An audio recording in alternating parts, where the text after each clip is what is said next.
I mean, some of my biggest opportunities have been from videos that they didn't get a lot of views, but the production value was really high. So other opportunities became because of those videos I had done. We're all about turning a crappy situation into something positive. $250,000 of credit card debt. I still remember the day when no one turned up. Throw it in the garbage and start from scratch. I could give myself a chance, so I started something. I mean, I think that counts as from poop to gold. Our sponsor for this episode is our 14-day video script challenge. Yes, we are sponsoring our own show. Yes, we are. Welcome back to From Poop to Gold. I'm your co-host, Benton Crane, CEO of Harmon Brothers. And I'm Daniel Harmon, Chief Creative Officer of Harmon Brothers. Many of you probably recognize the guests that we have here with us. We've got Devin Graham, also known as Devin Supertramp. Welcome to the show, Devin. Thanks for having me. This is it, guys. This is what it all comes down to. This is it. You've made it. Finally. Big break. So Devin is he's a longtime friend. And in fact, Devin and I, along with Jeff Harmon, were college roommates back in our BYU days. 11, 12 years ago-ish, back in the day. It's been a few years, hasn't it? So we knew each other back when we were nobodies. And in fact, as Devin was getting his start, he oftentimes offered to take photos for people and do stuff like that. And he offered to make a wedding video for my wife and me just before we got married. Before wedding videos were all the craze. Yeah, like back then, no one really did wedding videos. No one knew what it was. I didn't shoot your guys' wedding though, did I? You shot our engagement. Okay, that's what it was. Yeah, you did do photography with us, but we didn't know what a wedding video was, and my wife was like, "That sounds cheesy," and so we turned him down. I'm finding this out now. And so, like, fast forward 1 year later, and Devin's like this superstar who the whole world knows Devin and is watching his videos, and my wife and I are looking at each other like, we turned down a video by that guy. I probably offered to do it for free, too. You did. That would have been good history. Times change every once in a while. So, well, happy to have you on the show, Glad Devin. to be here. So we're going to dive into your Poop to Gold journey. Awesome. But before we get started with that, most of our listeners know who you are, but for those who don't, give the quick background. Yeah. What is it that you do, and why should people care? And how are we responsible for all of it? No, I'm kidding. Well, you guys are definitely responsible I am for a kidding. big part of it, guys. No, don't go into that. He's being humble. I'm kidding. Every time I talk about my story, though, you don't always appear in the story, but Jeff always appears in it. His brother. Yeah. Definitely a huge part of my, I'm not just saying that because these guys are here, I'm not saying it because I want them to feel good and special, but it is true. But yeah, I was going to college, going to film school, that was the plan. I wanted to make big Hollywood movies. My roommate, Jeff Harmon, just happens to be Dan Harmon's brother. He was like, you should do YouTube videos. YouTube's gonna be the next big thing. I'm thinking, kind of a waste of time. I wanna make real movies. And he was like, well, let's just shoot a couple of videos. And at that time was the whole Orabrush thing. Yeah. Don't want to make people sick of that whole story because I'm sure people know that, or a couple of people know it, right? But all the original Orabrush videos were shot by Devin. Yep, so I shot around 25-ish. I mean, a lot of vlogs, all the commercials, everything. And I mean, we were doing these on $200 budgets, if that. Yeah. We were just figuring it out. We didn't really know what we were doing. If we said we did know what we were doing, we did not know what we were doing. We were making it up as we went. Jeff knew a lot, but we were still making it up as we went. It was really cool. I look at it as when everyone was going the Wild West, where everyone was going to California during the gold rush, and it's kind of making it up. We got there in the early days before everyone else got there. So for us, it was just exciting. It was the Wild West of social media, but definitely figuring it out. And then once that happened, Jeff was like, you should do your own YouTube channel, create your own videos. And he was like, he showed me this video on his phone of a bike jump in Alpine of people launching off, very poorly shot, but it had millions of views. And he's like, why don't you do a video on this, good music, good cinematography, what you're known for, and just see what happens. So we did that video. I did that video with me and a couple friends, nothing professional. I actually borrowed the camera I filmed that on, was borrowing the camera from Orabrush to shoot that video because I didn't own any camera gear. I was a poor college student, just used the Orabrush camera. And my friend's T2i camera, so very small production, no paid people, just post on Facebook, hey, come do a shoot. Put it on YouTube, and then it started getting millions and millions of views, and it just created hundreds of opportunities from that first video. But it was we had this viral hit, but it's people want it again and again. So then all of a sudden we started putting out content constantly. And it's been a learning process, still learning, still making it up as I go, even to this day. But it kind of all started as far as me on social media with Aura Brush and doing that first bike jump into a pond here in Alpine, Utah. All on like $0 budget, just us figuring it out. I remember you showing me the early cut of it. It was like, hey, we went up and shot this, just like you said. And I remember you showing like, hey, what do you think of this edit? And man, it's crazy because when it went up, it's just like, holy mackerel, this thing is blowing up. And I remember us thinking to ourselves, this kid's gonna outgrow us so fast. And sure enough, because at one point, like part of the story is Aura Brush actually made you an offer to be a long-time, like committed employee, with including shares in the company and everything. And you made the best decision of your life and said, to heck with you guys. I don't know about the best, but they did sit me down. I think we went to sushi, I can't remember where it was, sat me down. Oh yeah, I remember now, because several companies, like Vivint came to me too and said, we'd love to give you this offer. You guys came to me as well, this offer. So there's all these incredible offers. And then I was like, and it wasn't really like about me, but it was like, what am I most passionate about? Yeah. And it was like, I'm just gonna create content that I'm really passionate about. So it wasn't like ditching Aura Brush. No, I know. Because I was always there, and they were always there too. Like even though we kind of went different paths, like whenever, especially within those first couple years of me doing content on YouTube, I was always sending you guys edits and saying like, do you think this is a good thumbnail? Is this a good title? Like you guys were constantly, like even to this day, if I have like questions, you guys are there helping. So it's been awesome. Like I'm just grateful for that. Like everyone's kept like level-headed. No one's gotten egos that are higher than others. Just like we're just here to help each other. Speak for yourself. Well, yeah, speaking for myself.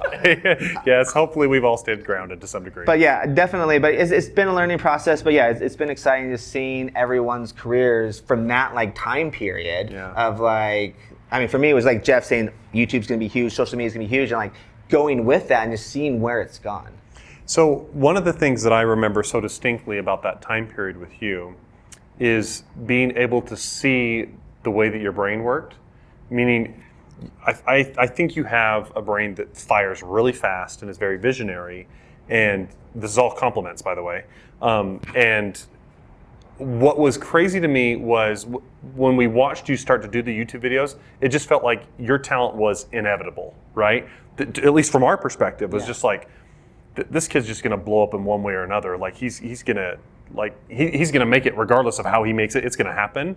And so when you did turn down the offer and we saw what started to happen on YouTube and everything, it was just like, oh yeah, it was just a matter of time for us. At least that was our perspective of it, because you were just such a visionary genius behind the camera, and it even took years before you started to actually go in front of the camera yourself, right? Yep. I try and avoid it at all costs, guys, just so you guys know, like me in front of the camera. But that was one of the things as far as establishing the brand, is like we were getting millions of views on our videos, but no one was connecting it with anybody or anything. So that's when I was like, okay, if we want to take this to the next level. It was a stylistic brand, but it didn't have a face brand behind it. And all of YouTube was all based on personality driven, all face. And for me, I'm not like, look at me, this and that. Like for me, it's just like, I just want to go out and create content. But if I want to stay on social media and get to the next level, I had to also be a face, a personality.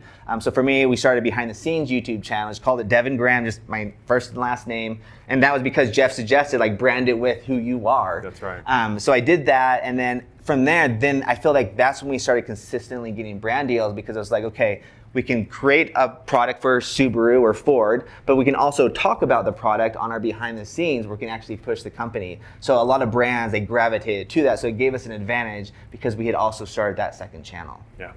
Okay, so that gives a little bit of a background, right, of where you've come from. But talk us through, along that journey, somewhere along the way, you hit a poop moment where things were just terrible.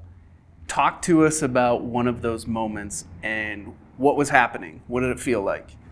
So I say those poop moments happen every other month, roughly. We'll just pick 1 month then. Pick 1 month then. No. I'm trying to think of like the month. I just feel there's been a lot of, I'm trying to think of like an exact video, but I feel like we've done over 300 videos on our YouTube channel. I'd say about 150 of those are failures as far as like social media goes. One of my first ones is like, okay, I was successful on YouTube. The money I've made on this, it was $14,000. I'm gonna put all my money into this project. I'm gonna get a big YouTuber, Freddie W, who's kind of a big thing back then. I want to do something with World War II vehicles. Oh, this is the one with the cameras. Yeah, with cameras, we got like real World War II tanks, Jeeps. I put in all our money. We did real explosions. Like, I was so excited about this. Got a big YouTuber to come down and be a part of it.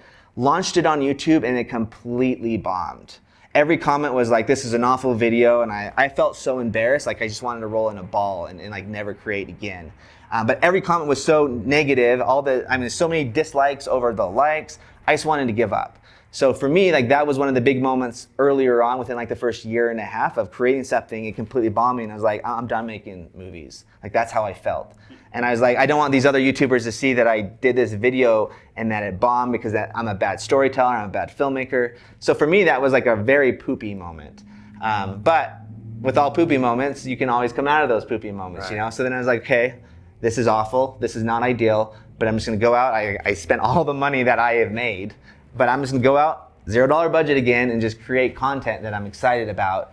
And then over a couple weeks, couple months, it was able to take off again. But I feel I have so many of those moments where I put a lot of, usually the more money and time I put into something, it bombs. A lot more. So I feel like that's where I hit the poopy moments, but it's like, those are the things I'm most excited about. But my happiness, and this is bad to say, like, it is partially based off of how a video performs. Yeah, you've told me this from the beginning, like your perception of how much you like a video is all Yeah. based on like how it performs. Like you look back on it and be like, okay. Yeah. Because you might feel great about it as you're creating it, right? Yep. So some of the stuff I'm most proud of performs the worst, and then I hate it and I want to have no association with it. And the videos that I'll shoot in a day with no work, good examples, we did a big Pokemon Go video when Pokemon Go like blew up. Yeah. We just did it last minute, just called a couple of my friends, hey, be in this video, we're shooting tomorrow, I'm gonna turn it around in 2 days. The video got like 27 million views on YouTube, like blew up, but there was no thought process. Like, it wasn't something I was like proud of, like, this is my reel, I'm gonna show everybody. You just caught the wave. We just caught the wave. So it's just kind of rolling with the punches and figuring it out. Yeah. I mean, it's so funny to hear that because it's the same way about our campaigns. We obviously, as the campaigns have more and more success, we feel better and better towards those campaigns. Absolutely. But if they like, even if we feel like it's an incredible work of art, right, when we're publishing it and putting it out there, if it doesn't do as well, it's like, we could have done better there, you know, kind of thing. Absolutely. But we've also had those ones like Devin was talking about where you're putting it out there and you're like, yeah, I don't really have much expectations for this one, but you know, whatever, put it out there. And then all of a sudden it blows up and you're like, yeah, this is good stuff. Yeah, we were geniuses. And I mean, the biggest thing I think with that is just like always create and always put out that content, because you will see that there's audiences for different ones.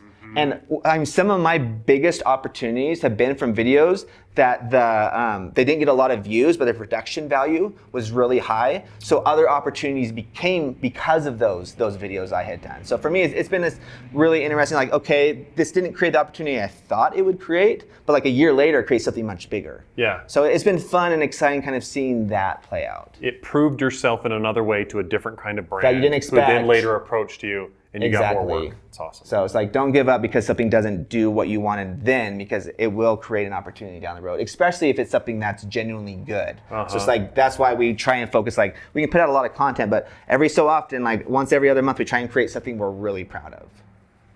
Now, you're in this fast-moving world of social media, right? So the world kind of changes every few months, every year, whatever it is. Have you had to reinvent yourself a few times along the way? Yes, I would say every 6 months, there's a massive shift in algorithm. Like, we have to stay in the game, we have to play the game. I hate to say that, but that's just the way it is. So for us, like 2 years ago, and it's because of Dan, you suggested like, okay, make all your videos square and vertical on Facebook. Like, that will be huge. Like, fill up that real estate. Yeah, we did that. And I said, cut out your long intros and go straight to the. So we made all the changes yeah. you suggested. So Yeah. And listen you to blew this up. guy. It blew up for us. Like, we were getting, like, he was like, I guarantee you get like 4 times more views. Like, we were getting more than 4 times as many views because of the suggestions we got from Dan. And then, I mean, our Facebook ended up blowing up, where we went from like 2 million followers to like 5 million followers. Some months we were getting over 1 billion views on Facebook. So for us, like, it was huge, exciting. That was just blowing up, and then within like the last year, all of a sudden it was literally like a switch on Facebook turned off, then all of a sudden we go from 200 million views on some of our videos to 10,000 views. You know, like it was that big of a shift. You can instantly tell that like something changed. So things are always changing on social media. And like originally it's like, I just want to create what I want to create. But it's like, you can create what you want to create. You just have to kind of play it a different way. So it's been hard for us figuring out what that looks like because it's changing so much that we're constantly changing how we approach every project. How we do is like, hey, what worked this month is probably not going to work next month. So it's a game, you got to play it, stay in it. What things are you relying on right now? Because obviously you have YouTube. Yep. You've got Facebook, but like you said, right now that's not a huge factor. Yep. Instagram, is that still a big one for you? So I mean, YouTube, Instagram, Facebook. Our biggest shift now, especially just because of the coronavirus kind of changing the way, like everything we do is international. Like we were supposed to be in Japan, Uzbekistan, LA, like all within the last couple of months. Cambodia, all got canceled. So for us, we've had to play the game again, not just because of the algorithm, but just because of the state of the world. So one of our big shifts is like, hey, we have over 300 videos all filmed in 4K and 8K resolution. Let's start another YouTube channel, all focused on stock footage only. Okay, cool. So a lot of videos that are like peaceful, hour-long videos, peaceful music. So we just launched that a couple days ago. Okay. Visual Escapes is what it's called. And then we already met with Adobe this morning about like getting all our stock footage on their website. So it's like, we're just doing different things that we can do while still staying like safe in home in our office and still create content. So like that's one of our big pushes that we've shifted. Now we haven't seen like the benefit of that yet, just because, but we're doing all the back end stuff but you gotta to get it ready somewhere. to do something. One suggestion I would have is you've got so many great little moments in your videos, so many visually action-packed kind of moments, is just repurposing little bits of it and throwing it up on TikTok.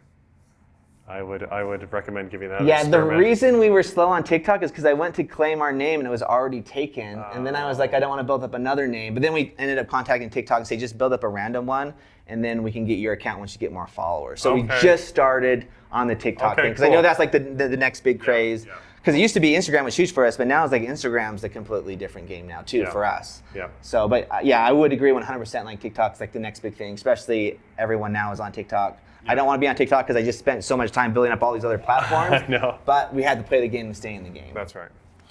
Now, talk to us about like long-term vision. So we know you're a super ambitious guy and you have big goals, big ambitions, big dreams. Can you share it? Can you give us a window in on any of that? Yeah, so it would definitely be longer form content that we want to create. We spent a lot of time developing a big show for YouTube Red, like their big like long form content. That ended up getting canceled kind of last minute after we'd done like the first script. So it was kind of like a hit. So then it was like, hey, let's shift to do longer form content. Like ideal goal like 10 years from now, 5 years from now would be creating content for people like Netflix or for Hulu. Like that idea of creating the next Stranger Things to me is super exciting. Something episodic or something serial. Longer form or some sort of a feature maybe. That would be like the long-term goal. How we're going to get there right now, keep in mind we're making this as we go because we haven't gotten there yet. But like what we focus on right now is we just launched a thing called Filmmaker Challenge, where we give ourselves challenges and we're kind of documenting and showing it on our behind the scenes channel where like, hey, we need to create a short film, we need to feature toilet paper, we need to feature an iPhone, we have to shoot it on an iPhone, and we give ourselves that challenge of creating that story. So right now we're trying to focus on telling smaller stories, like good narrative stories in a short time frame, and then we're kind of sharing that with us. But the hope is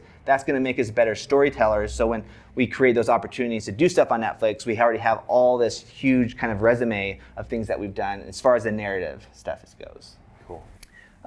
So Devin, where can our listeners find out more about that challenge? Yeah, so if you just go to YouTube, type in Team Supertramp, will pop right up, and then the videos, we've already done 5 of them, we've already shot 17 of them. But yeah, each week there's several videos, just us taking on challenges of how to become better filmmakers. I love the idea of creating within those restraints because some of the best creativity comes when you're not allowed to go out of bounds in certain areas. Yeah, well, I think the biggest thing for us is like, we're always like, we want to do the big project, so we'll spend 5 months developing it, and we only create one project within that 5 months. So now, I mean, just within the last month, we've created about 15 different projects, all from like horror films to comedy films. So I feel we're pushing ourselves in a lot of different ways that we normally would never have those opportunities. So it's been a really awesome experience for us. Like I feel a lot happier this year compared to last year because I'm creating so much more. Oh, okay. Just keeping those juices flowing. It's creating constantly, and I feel we've become such better filmmakers just within the last couple months. I'm realizing all my weaknesses a lot more because we're creating constantly. Very So cool. it's showing what we're good at and what we're bad at. Where do you go to get your ideas? A lot of my ideas come from Instagram and from Facebook. Just Okay. scrolling down. A lot of our ideas come from trends. So jump onto Google Trends. You taught me that as well. Half of everything I know on social media I learned from Dad. Little shout out I wasn't there. fishing for that, for the record. But a lot of that stuff is also just based off of, too, just what we're passionate and excited about. A project we did a couple months ago was a big Zelda fan film. And a guy on our team, Zane, he's really passionate about Zelda, as I am as well. But it was like, let's just do a big fan film that we're really excited about, that we're passionate about, and spend the next 3 months working on that project. And that's where that one came out of. So each one comes from like these kind of different places. It's awesome. Devin, so much of our audience are marketers and entrepreneurs and quite a few filmmakers as well. If you had to identify one or maybe two tips that you would give to our audience, what would those tips be? So one of the first ones would be create as much different kinds of content as possible and just put it out there. Especially if you're just starting off. It's a little harder if you're like a super well-established company. You can't take as crazy of risk, but I feel like with what we're doing, with what we're seeing, is we'll do something on left field, then we'll go to right field that are completely different. And then sometimes some of those will get picked up, and then we can develop those even more. So I think just the more things you can put out there, even if it's not perfect, I think that's a big problem with a lot of people is like, I'm not gonna release this until it's absolutely perfect. Like when you can, make it perfect. But if you just like, you're just struggling just to get by and trying to figure out the structure of it all, the more you can create and put it out there just to see what gets picked up, it's been a huge learning process for us. But essentially, create in order to experiment, right? Don't be afraid to experiment with it. Yeah, I think that's great. And done is more important than perfect. Yes. Exactly, because some of our most successful projects have been projects that came together last minute. We put them out there and blew up, and then other opportunities came out of that. Yep. The other one is do not ever feel comfortable. As far as like what works this month will change next month. So you have to be willing to be adaptable. Like I think that's a huge part of surviving on social media is you have to constantly change. Don't get comfortable with one thing because what works this month will not work next month. And then I think the biggest thing for me right now, like with what I'm experiencing just with our team, COVID-19, is one of my friends is like, this too shall pass. It's like, you'll have success, you'll have this moment where you're just gonna crush it. But you're also gonna have these moments where nothing works, and that's okay because that will eventually pass. The good times will pass, the bad times will pass, but eventually those good times will happen again. So for me, that's like what's kind of gotten me through a lot of what's going on is like, we've had moments where we've had success, we're gonna have those moments again. Right now we're just at kind of like that downside, but we're gonna hit it and we're gonna make it work. Like for me, that's what like gets me excited again, knowing like there's that potential. We've seen it before, it's gonna happen again. So this too shall pass. Let me dive into that for just a minute, because so oftentimes on this podcast, we're always talking about the crappy hard times in past tense.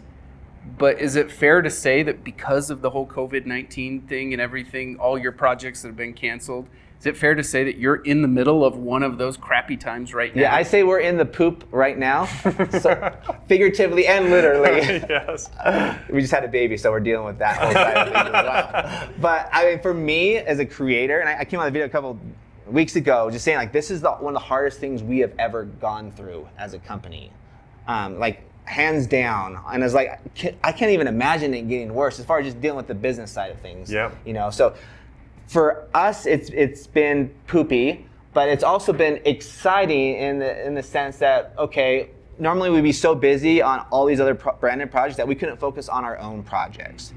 The last 2 months, that's all we've focused on. Yeah. Normally we wouldn't have those opportunities. And who knows if those will take off, but the hope is they will. But Yeah. we won't know until 6 months from now we do another follow-up podcast. I'd love to say like this passed, we crushed it, but it was a very tough time that it's a lot of the unknowns. Like I don't know what it's gonna be like 3 months from now. Are we gonna have all of a sudden those jobs are gonna open up? Probably not. So we're figuring out and changing based on what we're experiencing firsthand. But at least you're experimenting, and that makes you feel alive, even if some of that stuff is going to hit the wall and just drop off, Yeah, right? most of it will hit the wall and drop off. Yeah. But there's going to be one thing that sticks, and then the next 5 months we're going to crush it. That's right. Yep. So it's figuring out that one thing. But if we don't try a lot of things, if we only put all our eggs in one basket in one movie, and that fails, then we've failed completely. But we try 10 different movies, and one of them succeeds.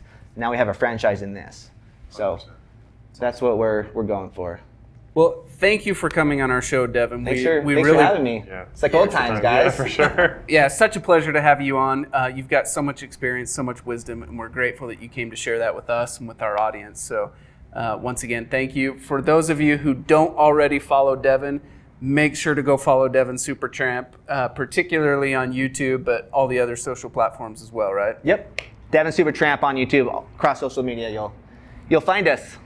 Some great stuff, some awesome content. I think some of the funnest videos on the internet. Awesome. Thank you for joining us. Remember to subscribe for more great content coming up, and we'll see you on the next one. We all kind of reach that point where we know we've created something awesome and we want to share it with the world, right? Mm-hmm. And it's that very next step that can oftentimes be really intimidating or really scary, or you just don't know where to go next, right? And the beautiful thing about this 14-day script challenge is you get your hand held from, okay, you have this cool product, now let's go research and find the exact way to present it and message it to the world in a way that resonates and gets people excited and they're ready to swipe their credit card and purchase. And in the 14-day script challenge, you get the opportunity to go through that step by step with our writers who have done it dozens and dozens of times. You actually watch us go through each of the steps ourselves and create it with a real client, a real product, and it's a real campaign that's out there that's been very successful. That's right. And the feedback that we've had on this thing has just been phenomenal. I mean, we get comment after comment and emails flowing in from people all over the world who have just raved about the impact that this has had on their business. People tell us over and over again, it is just a huge value punch for the investment for this 14-day script challenge, and really gave them the tool set they needed to walk through it and make it happen.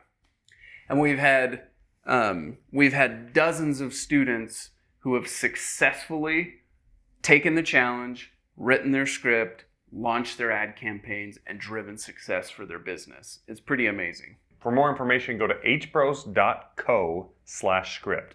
That's hbros.co/script.